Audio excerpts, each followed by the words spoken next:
καλικαντζαράκια των αδερφών Γκριμ. Μια φορά και έναν καιρό ήταν ένας τσαγκάρης που χωρίς να φταίει έπεσε σε μεγάλη φτώχεια και δεν του μείνε πια τίποτα παρά μονάχα ένα κομμάτι δέρμα για ένα ζευγάρι παπούτσια. Κάθισε λοιπόν από βραδείς και έκοψε το δέρμα για να ξυπνήσει το πρωί και να φτιάξει τα παπούτσια. Και επειδή είχε ήσυχη τη συνείδησή του, έκανε το σταυρό του και έπεσε στο κρεβάτι του να κοιμηθεί. Την άλλη μέρα, αφού ξύπνησε και είπε την προσευχή του, ετοιμάστηκε να καθίσει στο πάκο του να δουλέψει. Τι να δει όμως, τα παπούτσια ήταν έτοιμα, στολισμένα πάνω στον πάγκο του. Τα πήρε στα χέρια του για να τα δει από κοντά και ήταν στα αλήθεια τόσο καλά δουλεμένα που ούτε μια βελονιά δεν ήταν στραβά και ντυμένη. Λες και τα είχε φτιάξει ο καλύτερος τσαγκάρης της πολιτείας. Σε λίγο μπήκε μέσα ένας πελάτης και επειδή τα παπούτσια του άρεσαν πολύ, πλήρωσε διπλά για να τα αγοράσει. Ο τσαγκάρης μας λοιπόν αγόρασε δέρμα για 2 ζευγάρια παπούτσια. Το κόψε κι αυτό από βραδείς να το έχει έτοιμο την άλλη μέρα το πρωί να δουλέψει. Αλλά δεν χρειάστηκε. Όταν ξύπνησε βρήκε πάλι τα 2 ζευγάρια έτοιμα. Οι πελάτες δεν άργησαν να έρθουν και αυτή τη φορά ο τσαγκάρης πήρε χρήματα αρκετά και αγόρασε δέρμα για 4 ζευγάρια παπούτσια. Την άλλη μέρα το πρωί βρήκε πάλι τα παπούτσια έτοιμα και έτσι έγινε και την άλλη και την παράλλη. Όσα ζευγάρια παπούτσια έκοβε από βραδείς τα βρίσκε έτοιμα την άλλη μέρα το πρωί, ώσπου έγινε πλούσιος. Και ένα βράδυ, λίγο πριν από τα Χριστούγεννα, την ώρα που τέλειωσε τη δουλειά του και ετοιμάστηκε να πάει για ύπνο, είπε στη γυναίκα του: «Γυναίκα, τι θα έλεγες να μείνουμε ξύπνοι τούτη τη νύχτα, να δούμε ποιος κάνει όλη τούτη τη δουλειά για χάρη μας?» Η γυναίκα του συμφώνησε και άναψε μια μικρή λάμπα για να βλέπουν.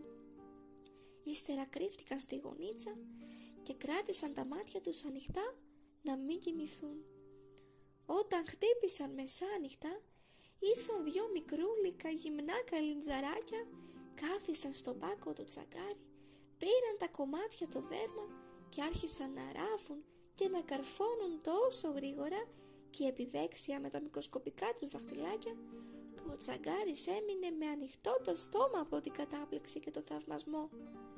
Τα 2 καλιτζαράκια δεν σταμάτησαν ώσπου τέλειωσαν όλη τη δουλειά.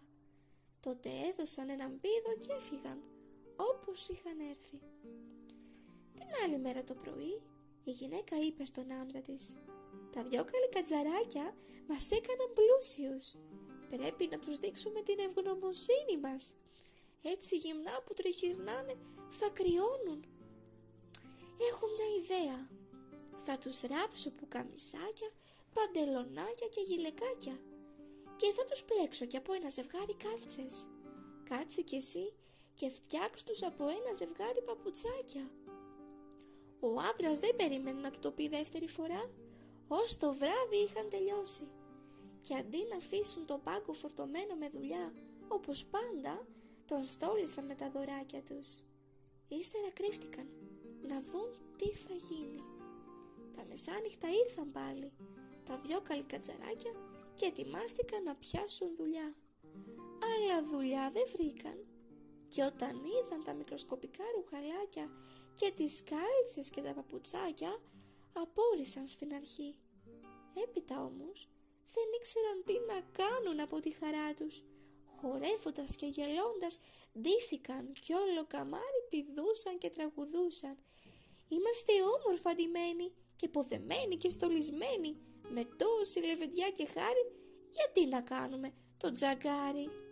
Έτσι χόρευαν και τραγουδούσαν και στριφογύριζαν σε όλη την κάμαρη, πηδούσαν πάνω στις καρέκλες και στα τραπέζια με κέφι και χαρά.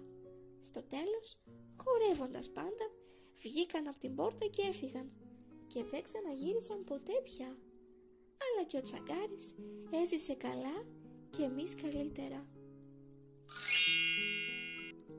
Αν σας άρεσε το παραμύθι, ακολουθήστε μας στο Spotify για περισσότερες μαγευτικές ιστορίες.